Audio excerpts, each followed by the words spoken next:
Okay, this is Will Aubrey. Time for another edition of the after show of the Improbability Engine, and my buddy Joe Darnell is here, and we're talking about politics, Joe, and it's like we've gone to, I don't know, some bizarro world where things happen that you never would have believed would happen. Yeah, if anybody who's a fan of comic books knows that crossover episodes are always the strangest. Well, this is one where Jughead is president and the X-Men are outlawed. It's one of those where it just doesn't make any sense. Here we are, 93 days, 12 hours, and 28 minutes since Election Day, and how quickly bad things seem to have accumulated on our doorstep. And a moment of levity before we get too far into this. I want to send my best wishes out to the survivors of the Bowling Green Massacre. For those of you who don't know, Kellyanne Conway multiple times has referenced the Bowling Green Massacre as a reason to justify the immigration ban set forth by Donald Trump in his executive order that is still being looked at by the Ninth Circuit of Appeals. There was no Bowling Green Massacre. There was an attempt by two refugees to give aid to enemies in Iraq, but that's not a massacre. Especially Right. since they weren't successful in even doing that. Yes. Even if they had managed to do what they were trying to do, there would have been no terrorist act in Bowling Green. Right. They happened to be living there, and they were trying to give aid to people in Iraq who wanted to commit terrorist acts. And you know what? They're in jail. So yeah. The system worked. So let's just call it what it is. That got figured out. We get onto the question of refugees and terrorism, and there's so many different ways to go with this that all are equally important, and I don't know exactly how to justify it going forward. I look at, you can ask yourself how many terrorists have committed acts of terrorism since coming to the United States, and the answer is almost zero. You look at some of the other cases where you can say, okay, well, at the same time, don't forget. But you ask yourself, how many crimes have been committed by Islamic refugees in the United States, and you have a better chance of being struck by lightning. Well, there was a report put out the other day that said that far more people have been killed by right-wing white terrorists in the United States than have been killed by refugees or really Islamic terrorists, except for 9/11. Yeah, exactly. No, and it's pretty telling whenever you're more likely to be shot by a toddler than killed by a refugee of Islamic faith as a terroristic act of of Islamic extremism. And then you look at the ban on immigration that President Trump enacted, which has been, for the moment, stayed by federal court. And the countries that he enacted the ban against, none of their citizens have committed a terrorist act successfully in the United States. Now, there are other Islamic countries whose citizens have committed terrorist acts in the United States successfully. None of those countries are on the ban list. So clearly, it's not about keeping the people safe. No, this is absolutely a political ploy to appease the misguided and misinformed. Absolutely. Well, let's take it a step further. Another thing that's happened is there's been a change in policy enacted by the Trump administration as it comes to terrorist investigations. Before, under the Obama administration, terrorism was investigated without emphasis being put on nation of origin or religion. Now, one might ask, why would that even need to be brought up? We're trying to stop all terrorism, not just terrorism by Muslims or by Buddhists or by whomever. Unfortunately, that's not what the Trump administration has said they want to do. They've actually pushed forth a change in policy that directs anti-terror officials away from looking at all sources of terrorism, which would include right-wing terror from American citizens, the Ku Klux Klan and extremist neo-Nazi groups and so on and so forth. But they want to change their focus solely to Islamic terrorism. Which is crazy. It's just nuts. I mean, if you're directing the police to stop crime and you tell them, but not all crime, I only want you to look at this subset of people. That's who you should focus on. In fact, if you see the other, not a big deal. Yeah, and let's be clear. There are terrorist acts committed in the United States by people who are not Muslim. Absolutely. There's the church in Chattanooga. Absolutely. And a very good example of that. And it's not. And it's not the only example. No, and there was a church in Charleston. There was a church in Chattanooga. There was bombings in Atlanta. And these were all committed by fundamentalist right-wing white American citizens. And something that is not getting reported is that each year, over the last 2 or 3 years, have been dozens of black churches burnt. Absolutely. Those are terrorist acts. They are. And they are throwbacks to a worse time in American history. And it seems as though it is the policy of the Trump administration to allow that to regress to what it was. And let me tell you, that scares me. Well, people think terrorism is bad now.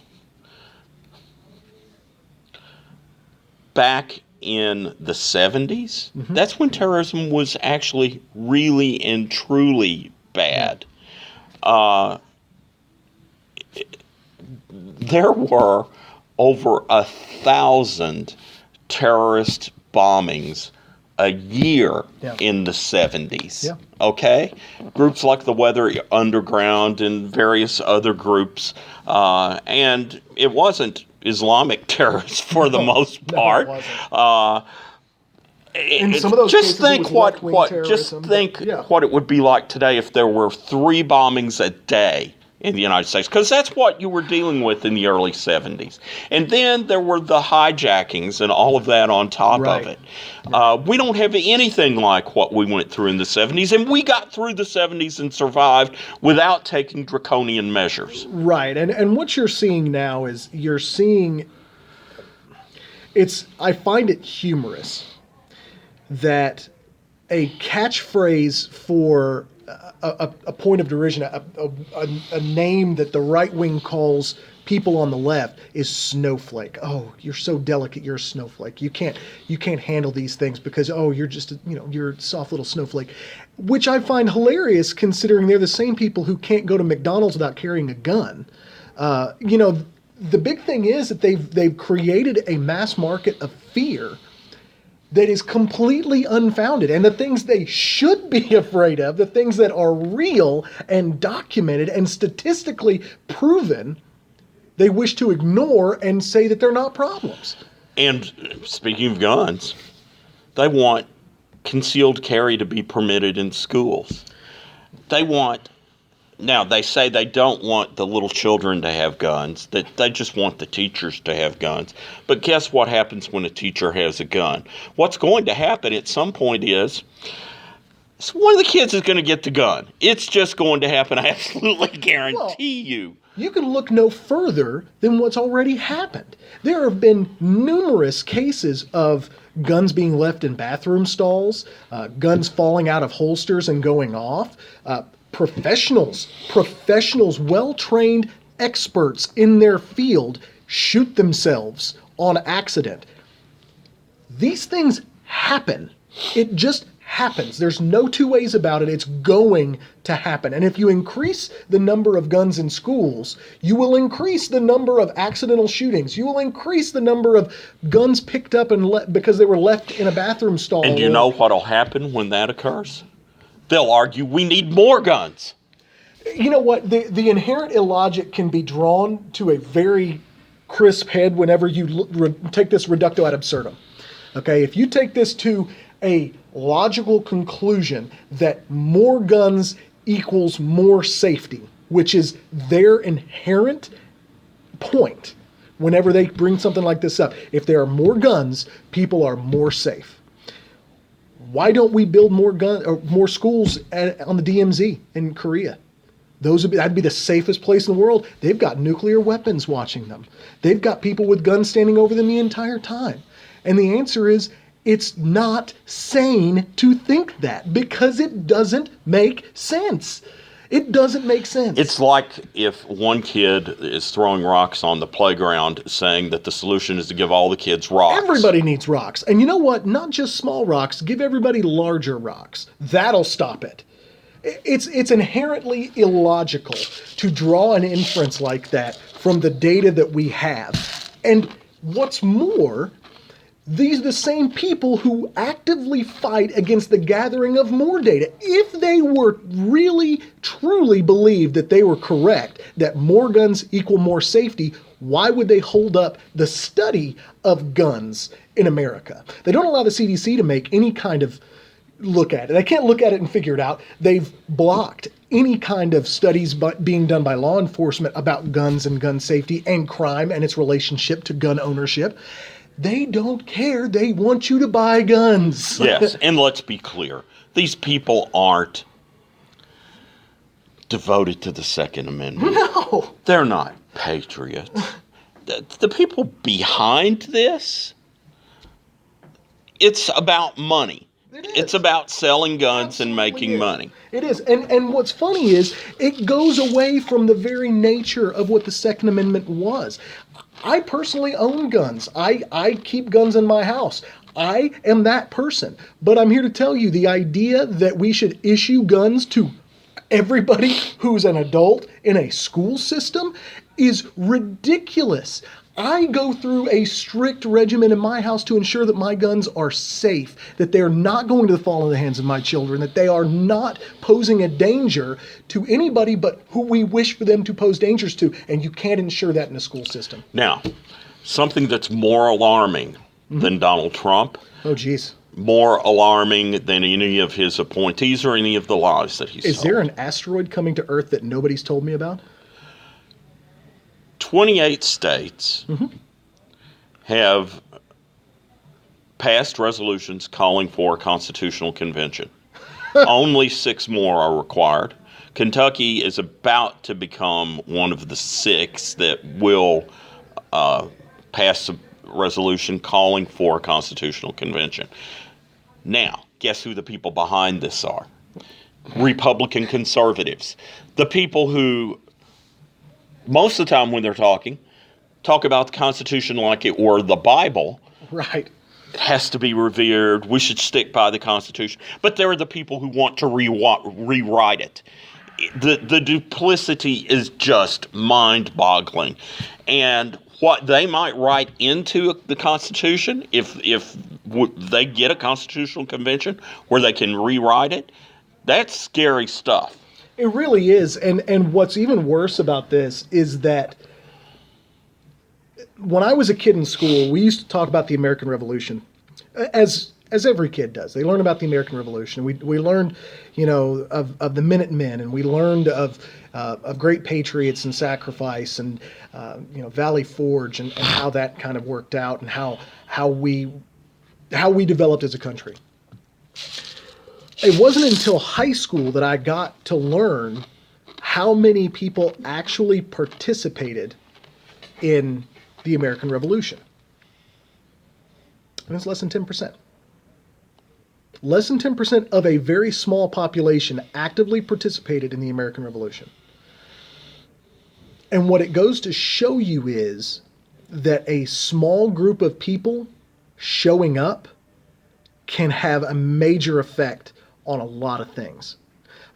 So far, we've seen a small group of people showing up on the far right has threatened the very safety of this country. They've alienated our allies. They've emboldened our enemies. They are doing the exact things that they blamed the other side for. They're doing it right now. So the question is, when the next time comes, who shows up? Is it going to be just them? Is it going to be somebody else? And frankly, that's the big fear I've got. I've seen more social activism across a broader base of people than I've ever seen in my life, but that can be misleading. You got to have more people out there doing something. Maybe that will work. I hope that will work. However, the Republican-controlled House of Representatives just passed a bill to eliminate the only federal agency charged with making sure that voting machines are not hacked. Does it surprise you? Absolutely not. But these are the people who complain about illegal voting, rigged elections. Yeah. They want to rig the elections. The truth is they've done everything they can to rig the elections by suppressing voting, making it hard for poor people to vote. Gerrymandering districts to within an inch of their lives. I mean, there are districts in Kentucky and in North Carolina and in Tennessee that there is no logical reason for them to be drawn the way they are. And Well, the district got thrown out. The district we live in Yeah. stretches all the way to like Corbin. Yeah, and it doesn't make any sense. A narrow strip goes all the way over there. For what reason? To guarantee that a Republican will win. Or to minimize the amount of Democratic input.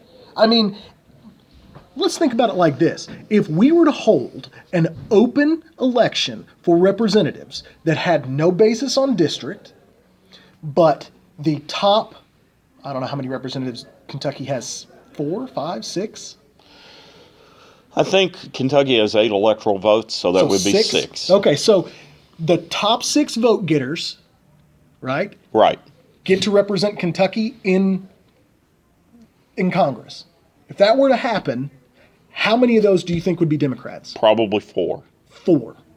And that would be based on population and voting. Right.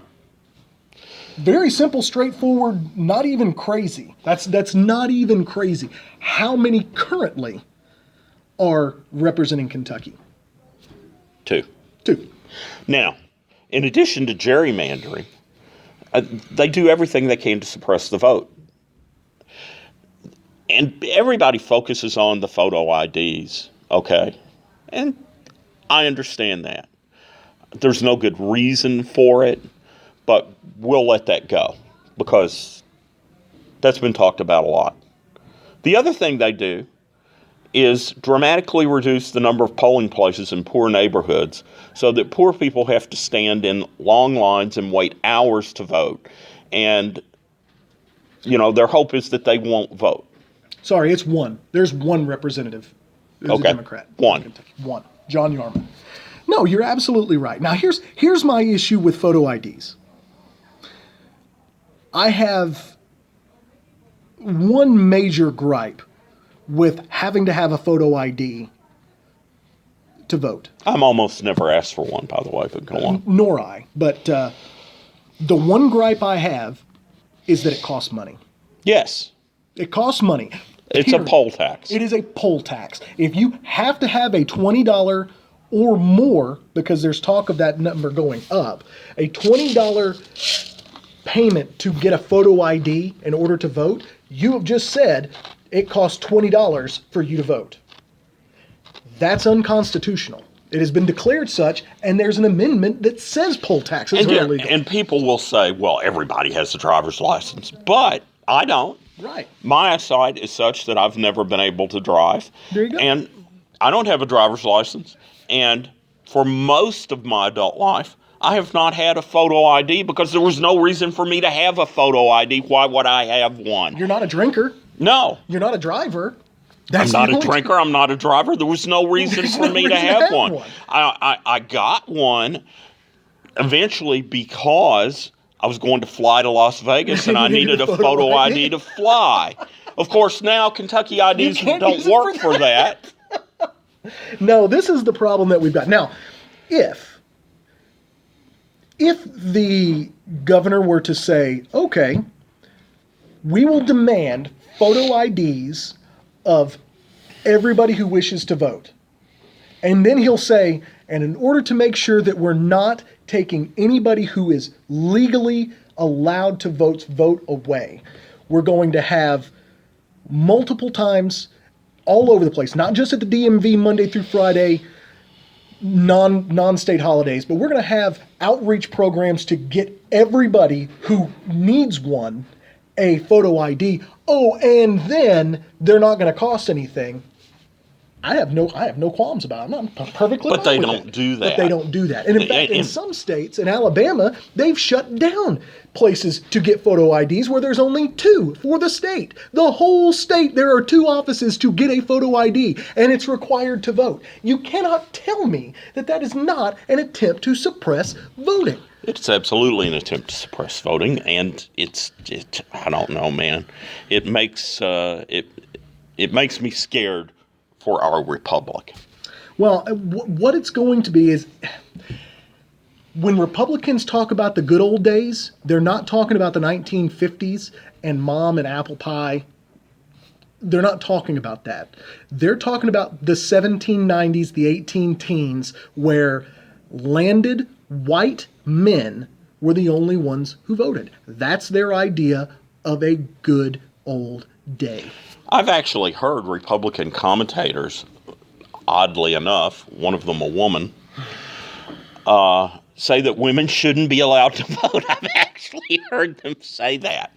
Now, maybe they're just joking, but who knows? You know, it's going to be one of those things where something's going to give, because this isn't going to go.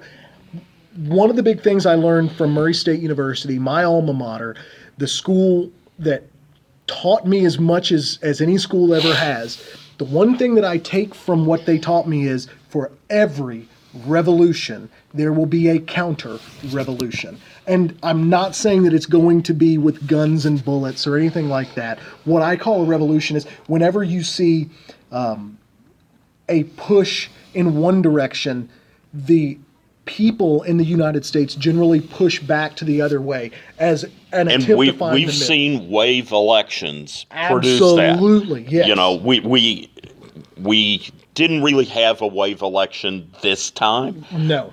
but we had one in 2008. Right. And then we had one in 2010. Yes.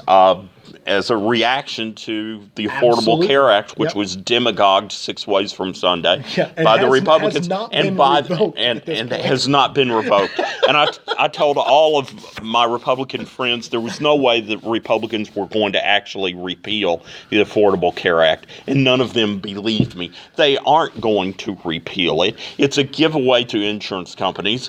Those people are their constituents. They aren't going to do it. They may tinker with it a little bit. They aren't going to repeal it. Yeah, and I what's really funny about that whole situation is that the Republican Party has already shown they don't really care about fixing the things that they say are problems. They just don't. Those are the issues that keep them getting elected and putting money into the pockets of bankers. I mean, for all the talk about draining the swamp that Donald Trump did and changing how America does business and all the things that come up, you can only look at his cabinet. It's a bunch of wealthy donors and people from banks. Yeah, I think 6 from Goldman Sachs. You know, and I saw him speaking after he had won the election, and he's talking about the slogan "Drain the Swamp." Yeah. And he says, I thought it was kind of silly at first, but I started saying it and people responded well to it. Then I started saying it like I really meant it, and people went nuts. See, he's such a bad liar that he lets slip that he's lied. The problem is, and I truly believe this, I believe that there is a population in this country who are not racist, not xenophobic.